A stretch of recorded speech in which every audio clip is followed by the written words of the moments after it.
Are the U.S. and Israel on the brink of a breakup, and is an independent Palestinian state on the horizon? The U.S. has made it clear that the only way to end the war in Gaza is by way of a long-term peace plan that will ultimately lead to a Palestinian state. The problem? Israeli Prime Minister Benjamin Netanyahu is again rejecting international calls to create a Palestinian state when the war with Hamas ends. The disagreement lit a fuse that finally went off last week, and the results may transform Israel and the entire Middle East. To understand how, we need to back up.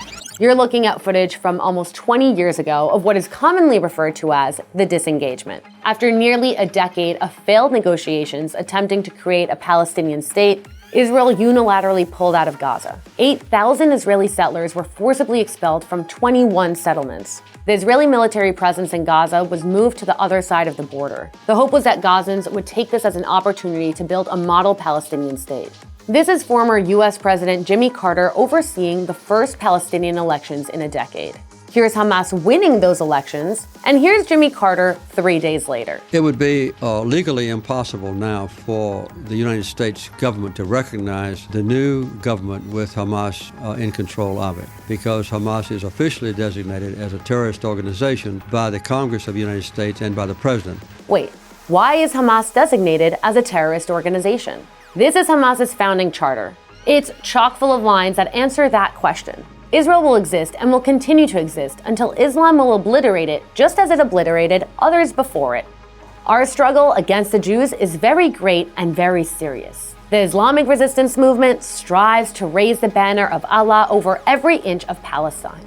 And the charter slogan for Hamas? Allah is its target. The Prophet is its model, the Quran its constitution, jihad its path, and death for the sake of Allah is the loftiest of its wishes. Damn. On that foundation, the newly elected Hamas leaders quickly turned the Gaza Strip into a terror base to carry out their mission.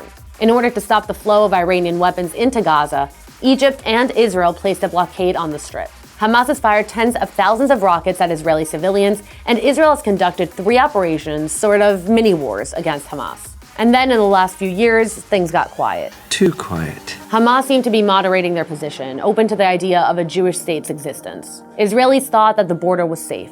October 7th proved how wrong they were. Mass murder, torture, rape, kidnappings, and a promise from Hamas to do it again and again until Israel's destroyed. صار لازم نقدمها وحنقدمها مرة ثانية وثالثة ومش هذا حتكون طوفان الأقصى أول مرة، لا حتكون ثانية وثالثة ورابعة. هي الدولة لا مقام لها على أرضنا. إحنا الدولة لابد أن نزيلها. لأنه بالفعل هي تعتبر كارثة أمنية وعسكرية وسياسية للأمة العربية والإسلامية، يجب أن تنتهي. Israel responded by declaring war. More than 100 targets were hit in the Hamas-run enclave overnight. Ground invasion is imminent, and Israeli commandos have started conducting raids to target Hamas militants. The goals were clear: bring back the more than 200 hostages, destroy Hamas, and send a message to all of Israel's enemies that if anyone else tries anything like October 7th, they too will be destroyed. אל תבחנו אותנו בצפון, אל תחזרו על הטעות שכבר עשיתם פעם, כי היום המחיר שתשלמו יהיה הרבה יותר כבד. In the early days of the war, these goals were strongly supported by President Biden and Israel's European allies. But the entire world had one simple question: how long will U.S. support for the war last? Almost immediately, the U.S. began putting pressure on Netanyahu on 3 issues: limit civilian casualties by focusing on targeted strikes and limited incursions, urging Prime Minister Benjamin Netanyahu to scale back the assaults on Gaza, create an exit strategy and a vision for the future of Gaza. The United States and Israel have different ideas of what Gaza will look like after the war, and allow humanitarian aid into Gaza. Today, I asked the Israeli cabinet, who I met with for some time this morning, to agree to the delivery of life-saving humanitarian assistance to civilians in Gaza. Netanyahu pushed back on all 3 points. Why? Israelis know the great lengths their soldiers go through to limit civilian casualties. When they hear the U.S. asking to limit civilian casualties, they hear the U.S. asking Israel to put soldiers' lives at even greater risk. As horrible as things are for Gazans, the vast majority of Israelis are not interested in sacrificing their children to help civilians who had danced in the street and handed out candies in celebration of October 7th. A massive bombing campaign and a large-scale invasion were seen as the only way to achieve the war's goals, while as much as possible limiting the risk to Israeli soldiers' lives. Okay, so why wouldn't Netanyahu create an exit strategy and a vision for Gaza's future? For Israelis, a vision for Gaza's future is a divisive topic. As Israelis buried their dead, many felt Palestinians needed to understand that nothing good could come from something like October 7th. No hopeful vision for the future would be given as a reward for terrorism, especially not a Palestinian state. But it goes further than that. For many right-wing Israeli ultranationalists, a Palestinian state means giving up on Jewish sovereignty over parts of the West Bank, a territory that's home to at least 450,000 Israelis, depending on how you count. A territory that's covered in archaeological sites that attest to the Jewish connection to the land. A territory that, according to the Bible, is promised to the Jewish people for eternity. Okay, sounds like a hot-button issue. So what about number 3? Why did Netanyahu push back on allowing humanitarian aid into Gaza? I mean, that just sounds evil, right? Israelis feared that aid entering Gaza would just end up in the hands of Hamas fighters and support their military aims. But of all 3 demands, it was the least divisive issue. So Netanyahu slowly gave in, allowing increasing amounts of aid to enter. The Prime Minister's office announced it would not prevent aid from entering Gaza through its border with Egypt. Netanyahu refused to put soldiers' lives at greater risk and refused to tear the country apart over the peace process. So every time Biden pushed on all 3 issues, Netanyahu gave a little more on the one issue of aid.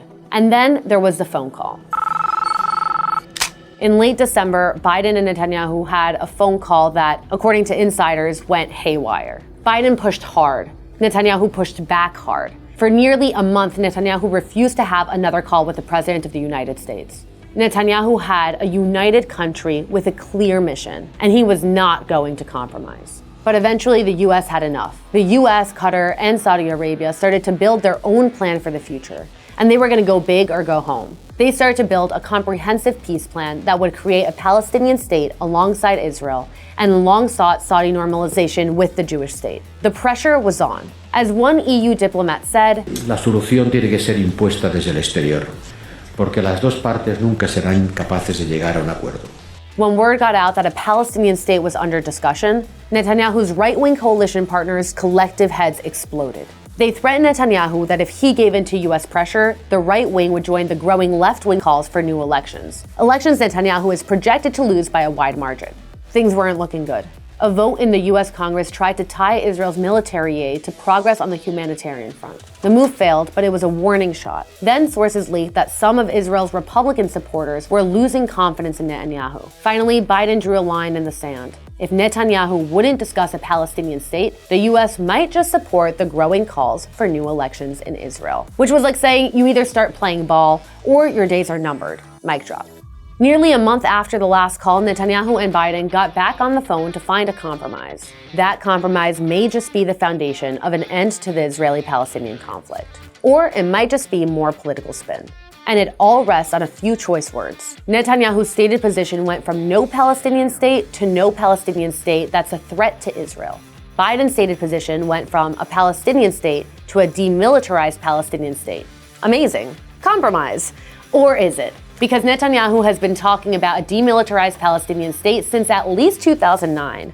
So why are these world leaders arguing about something that has already been discussed? When I overlaid a Venn diagram of these two ideas, I found my answer. See, Netanyahu isn't the only one facing elections and divisive calls from extremist factions. Here's Biden at what was touted as his first campaign stop of the 2024 elections. And here he is getting interrupted by progressive Democrats upset about his policy on Israel. See, while Americans overwhelmingly support Israel, progressive support for Palestinians risks siphoning off voters in what, by all accounts, will be a tight election. What this Venn diagram shows is a relationship between international and local politics, negotiations, and PR. On the outside is what each leader is saying to their voters. On the inside is what leaders are saying to each other and to the world. They start off by reinforcing their domestic position, showing strength and a commitment to the values of their voters. And then they compromise. But maybe it's not so much the leaders finding a compromise as it's their audience slowly learning about the compromise and coming to terms with it. So what's next? After more than 3 months of war, a vision for the future is beginning to emerge. An independent Palestinian state alongside Israel. Israel normalizing relations with Saudi Arabia and perhaps the rest of the region. A Middle East that looks less like Europe circa the 1940s and more like the Europe of today, not without its issues, but without the bombs, the calls for genocide, and the endless wars. It's a beautiful vision, But is it a pipe dream? Can the Palestinian people rid themselves of not just Hamas, but the Hamas ideology?